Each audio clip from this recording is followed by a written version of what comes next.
तो आता है, ईर्ष्या होती है या मन दुखी होता है, तो सबसे पहले मन में नकारात्मक विचार क्यों? नहीं, हमें पहले बताओ गुस्सा क्यों आता है? गुस्सा तब आता है, कामा संजायते क्रोधा, क्रोधा स्मृति विभ्रमा, स्मृति भ्रंशात् बुद्धिनाशो, बुद्धिनाशात् प्रणश्यति। जब हम ये कामना करते हैं कि ऐसे चले और वो नहीं चलता, कोई भी हो, तो गुस्सा आ जाता है। हमको ये सोचना है कि मुझे कैसे चलना है।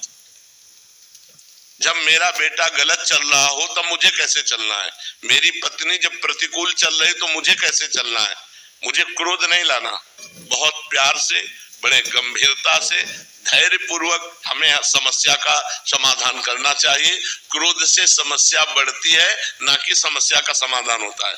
जब हम गुस्सा करते हैं तब हमारे द्वारा कुछ ऐसा हो जाता है जिससे समाधान होने की जगह और हम फैल जाते हैं, प्रपंच में फंस जाते हैं। तो मुझे लगता है उस समय नाम जप करके हमको अपने अंदर की सोच को ठीक करनी होगी।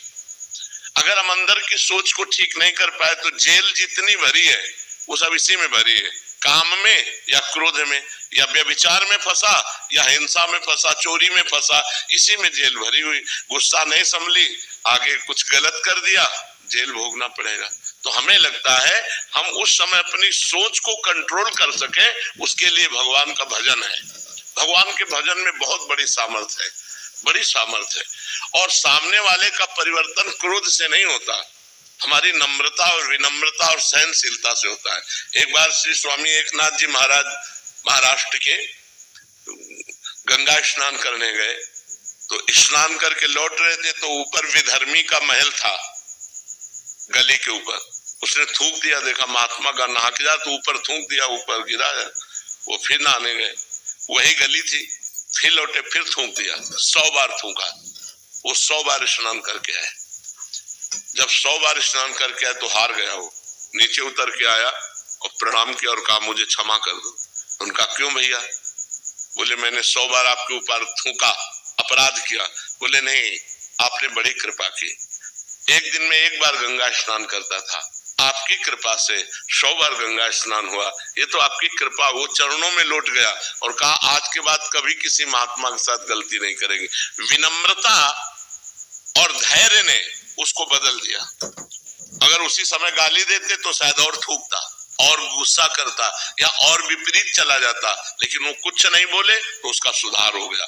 विनम्रता और धैर्य से यदि हम अपनी सोच को कंट्रोल में रखें तो हम किसी का भी सुधार कर सकते हैं। गुस्सा से सुधार नहीं होता, गुस्सा से और हानि हो जाती है, सुधार की गुंजाइश नहीं। जैसे छोटे छोटे बालकों को आप बार बार प्रताड़ित करते रहे तो उनके अंदर आपके प्रति जो अश्रद्धा पैदा होगी, जब वो जवान होंगे तब वो आपका अनादर करेंगे कि ये बहुत दुष्ट हमारे साथ ऐसा ऐसा करता रहा। तो हमें लगता है बच्चों को प्यार से समझाने की कोशिश करें, दुलार से समझाने की कोशिश करें। ज्यादा क्रोध का प्रयोग ठीक नहीं है। हर जगह क्रोध का प्रयोग करने से हानि ही हो जाती है। क्रोध से आज तक किसी को लाभ नहीं प्राप्त हुआ है। ये विचार करके हम अपनी सोच को भगवान से जोड़ करके, भगवान के नाम से जोड़ करके पवित्र आचरण करें। जब सामने वाला क्रोध कर रहा हो तो हमें गंभीरता पूर्वक विचार करना चाहिए कि अब हम क्या उत्तर दें, हम कैसे चलें। अगर उस समय में कुछ समझ में नहीं आ रहा तो हम वहां से हट जाएं। थोड़ी देर बाद हमारी बुद्धि काम करने लगेगी, तब हम देख लेंगे अभी बुद्धि काम नहीं कर रही, अभी क्रोधावेश आ रहा है, तो हट जाना चाहिए, सामने से चले जाना चाहिए। दीपशिखा जी हैदराबाद से। दादा वल्लभ श्री राधे राधे महाराज जी। महाराज जी, वो स्थिति कब आती है जब ये निश्चित हो जाए कि अब हमारा पुनर्जन्म नहीं होगा, होगा तो भी किसी भक्त या धार्मिक स्थल के अंतर्गत ही होगा? जब हमारा संसार का चिंतन छूट जाए, हर श्वास प्रत्येक मिनट भगवान का चिंतन, और कोई चिंतन नहीं, कोई कामना नहीं, सकल कामना हीन जे राम भगति रसलीन, अब काम खत्म हो गया। जब कोई चाह नहीं, कोई चिंता नहीं, कोई मांग नहीं, संसार का चिंतन नहीं, निरंतर भगवान का चिंतन हो रहा है, अब उसका आवागमन खत्म हो गया। वो खुद अनुभव होने लगता है कि अब हमारा काम हो गया। और जब तक नाना प्रकार की चिंताएं, कामनाएं, वासनाएं हैं, तब तक बार बार जन्म बार बार मरण होता रहेगा।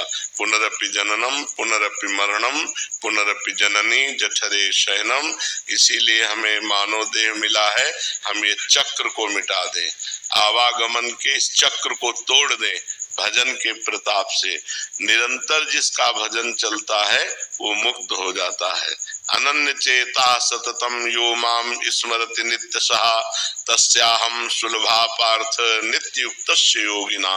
जो नित्य चित्त भगवान में लगाकर निरंतर चिंतन करता है, भगवान उसके लिए सुलभ हो जाते हैं, और भगवान मिल गए तो आवागमन मुक्त हो गया।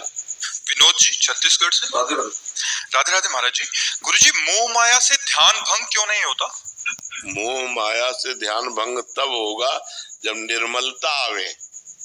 मलिन मन के कारण वो मन माया की तरफ ही जाता है। मना खष्टान इंद्रियाणी प्रकृति स्थान करसती। प्रकृति माने माया ही होता है। मन 5 ज्ञानेंद्रियों के साथ माया में तब तक जाता रहेगा जब तक भगवान का नाम और मंत्र आप जाप नहीं करेंगे।